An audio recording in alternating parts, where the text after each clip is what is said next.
Hello, welcome back बच्चों। मैं सुनील पांडे आप सबका अपने इस चैनल पांडे सर की क्लास में बहुत बहुत स्वागत करता हूं। आज हम लोग पढ़ने जाए कक्षा 8 की पुस्तक अतीत से वर्तमान अध्याय 3 ग्रामीण जीवन और समाज भाग 2। तो आइए अध्याय 3 के शेष बचे भाग को देख लेते हैं। और सबसे पहले देखते हैं नई लगान व्यवस्थाओं का ग्रामीण जीवन पर प्रभाव।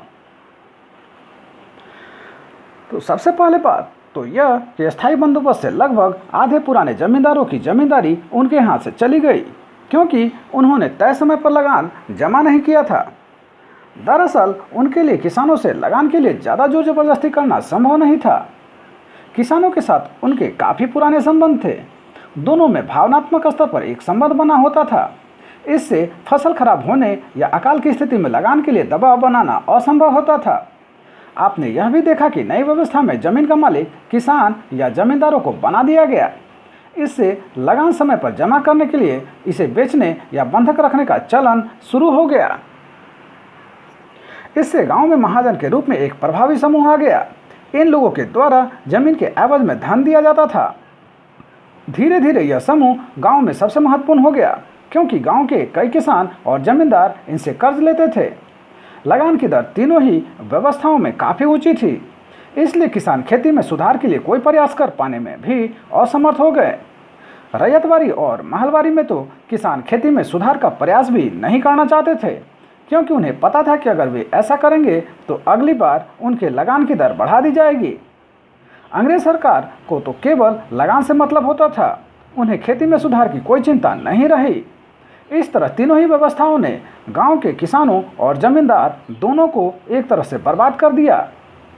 मजबूत हुए तो महाजन या नई जमीन के मालिक, जिन्होंने पुराने जमींदार की जगह ले ली थी। तो आइए अब देखते हैं 1875 का दक्कन विद्रोह। महाराष्ट्र के पूना और अहमदनगर जिला में 1875 ईस्वी में किसानों के गुस्से ने बड़े पैमाने पर उपद्रव भड़काया। इन क्षेत्रों में रैयतवारी प्रणाली लागू थी। यहाँ किसान लगान की ऊंची दर के कारण परेशान थे। समय पर लगान चुकाने के लिए वे महाजनों से ऊंचे ब्याज दर पर पैसा लेते थे, और इस तरह वे उनके चंगुल में जीवन भर के लिए फंस जाते थे। इस विद्रोह में किसानों ने महाजनों को अपना निशाना बनाया। उनके खिलाफ अहिंसक तरीके से अपना विरोध शुरू किया। महाजनों का सामाजिक बहिष्कार हुआ। उनके घरों पर हमला करके उनकी लाल बही, जिसे दस्तावेज भी कहते हैं, को लूटा गया और उसे सामूहिक रूप से जलाया गया। दरअसल उसी बही में ही किसानों को दिए गए धन और उसके ब्याज का पूरा हिसाब किताब होता था, इसलिए किसानों ने उसे जलाया। यह एक तरह से महाजनों के चंगुल से उनके मुक्त हो जाने को सूचित कर रहा था। धीरे धीरे महाजनों ने उन क्षेत्रों को छोड़कर चले जाना ही बेहतर समझा। इस तरह यह विद्रोह महाजनों के शोषण के विरुद्ध किया जाने वाला अहिंसक संघर्ष के रूप में जाना गया। आइए अब देखते हैं बाजार के लिए नई फसलों का उत्पादन। नई लगान व्यवस्था के साथ साथ अंग्रेजी सरकार के अधिकारियों ने अपनी जरूरत के हिसाब से अलग तरह की फसलों के उत्पादन के लिए भी किसानों को प्रोत्साहित किया।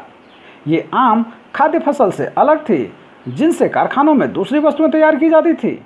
उदाहरण के लिए बंगाल में किसानों को पटसन अथवा जूट, असम में चाय, बिहार में नील, सोरा और अफीम, मध्य व पश्चिम भारत में कपास इत्यादि फसलों का उत्पादन करने को कहा गया।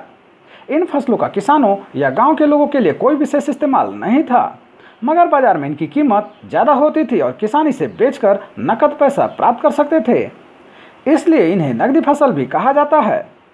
कंपनी को इन फसलों की आवश्यकता अपने देश के कारखानों में कच्चे माल के रूप में थी, और कुछ अन्य फसलों को वे दुनिया के अलग देशों में बेचकर अच्छा मुनाफा कमाते थे। सभी तरह के नकदी फसलों में अंग्रेजों का ज़्यादा जोर नील के उत्पादन पर था। बहुत पहले से ही समूचे यूरोप में कपड़ों को रंगने के लिए भारतीय नील की मांग थी।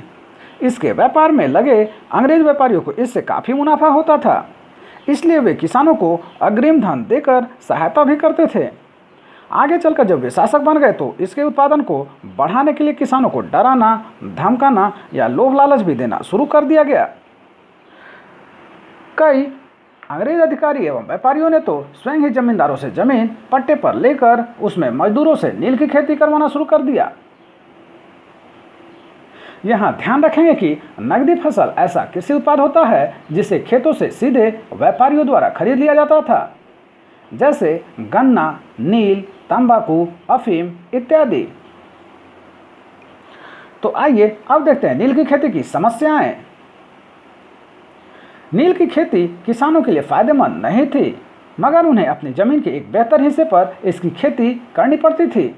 इसके लिए उन्हें सरकारी अधिकारियों द्वारा बाध्य किया जाता था। किसानों की प्राथमिकता हमेशा से ही खाद्य फसलों का उत्पादन होता था। इससे उन्हें न केवल उस साल के लिए अनाज मिलता था, बल्कि बुरे दिनों के लिए वे उसमें से कुछ बचा के भी रख लेते थे। नील की खेती धान के मौसम में ही किया जाती थी और अंग्रेज बगान मालिक किसानों से जबरन हल बैल लेकर पहले अपने नील की बुआई करवाते थे। इससे धान के फसल में देर हो जाती थी। इसके अलावा जिस खेत में नील की खेती होती थी उसमें फसल कटने के बाद उस साल कोई और फसल नहीं उगाई जा सकती थी।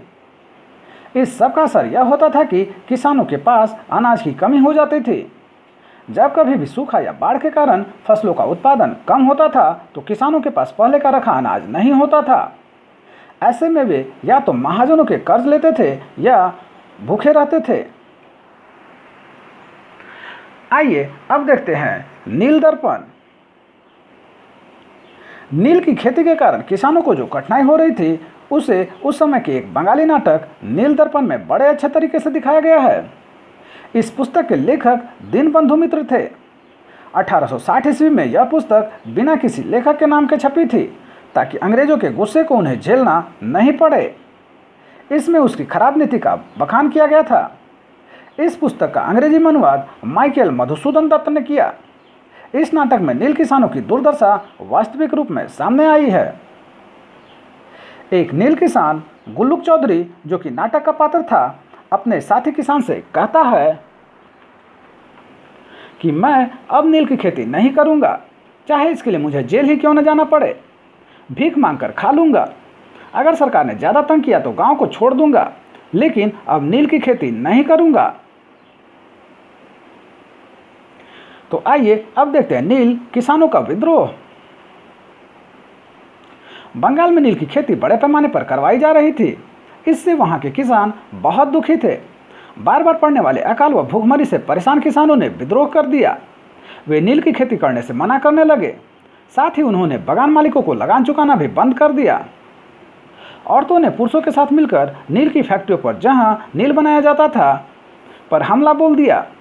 इस संघर्ष में भारतीय जमींदारों ने भी किसानों का साथ दिया।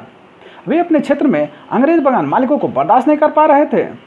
जैसे जैसे विद्रोह फैलने लगा, बंगाल के पढ़े लिखे लोगों के द्वारा अखबारों और अन्य पत्र पत्रिकाओं में लेख लिखकर इसका भरपूर समर्थन किया गया। इन लेखों ने अंग्रेजी सरकार को नील की खेती की समस्या से परिचित कराया। नील दर्पण का उदाहरण आपके सामने है। अखबारों में अंग्रेजी बगान मालिकों के जोर जबरदस्ती एवं किसानों पर किए गए अत्याचार के विषय में खूब लिखा गया। इस विद्रोह की एक खास बात यह रही कि सरकार ने इसे दबाने का प्रयास नहीं किया। धीरे धीरे बंगाल के कुछ इलाकों से इसकी खेती पूर्णतः समाप्त हो गई। आइए अब देखते हैं बिहार और नील की खेती। बिहार में नील की खेती मुख्य रूप से उत्तर बिहार के चंपारण और मुजफ्फरपुर के इलाकों में की जाती थी। यहाँ अंग्रेज बगान मालिकों ने कुछ बड़े जमींदारों से जमीन पट्टे पर प्राप्त किए और नील की खेती शुरू करवाई। जमींदारों ने भी अपने कर्ज के बोझ को कम करने के लिए खुशी से अपनी जमीन अंग्रेजों को दे दी। इन दो क्षेत्रों के अलावा भागलपुर और शाहाबाद क्षेत्र में भी नील की खेती बड़े पैमाने पर शुरू हुई।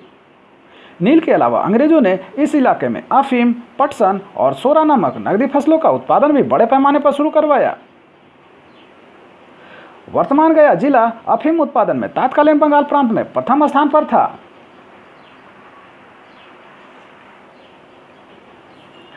यहाँ जो हम तस्वीर देख रहे हैं उसमें दिखाया गया है कि नील का उत्पादन कैसे होता था।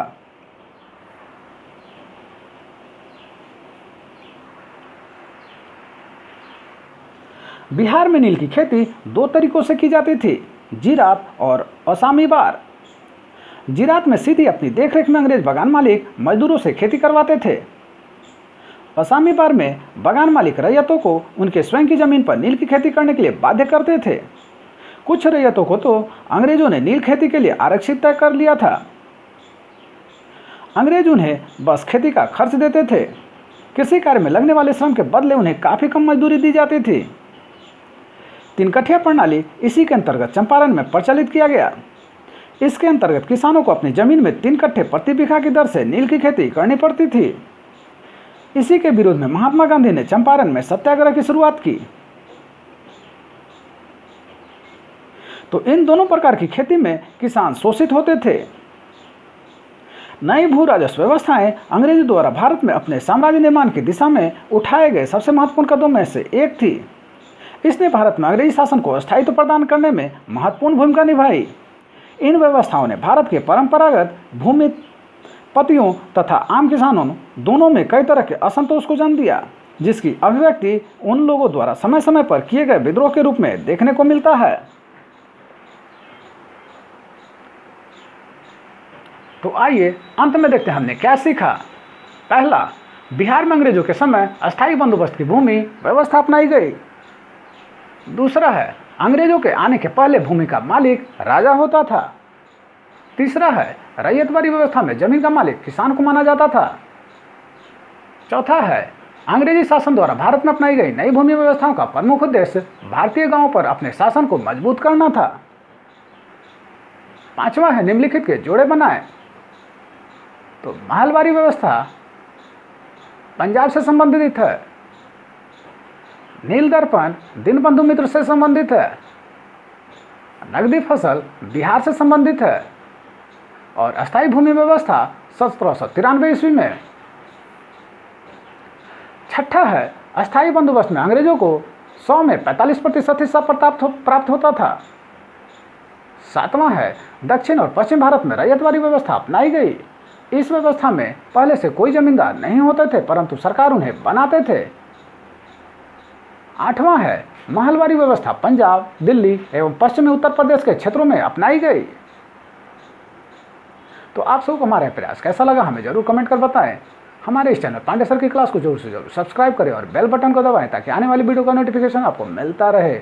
दूसरों के साथ इसे शेयर करें और हाँ, लाइक करना तो बिल्कुल ना भूलें। आपका लाइक करना ही हमारी मेहनत का फल है। धन्यवाद। Thank you.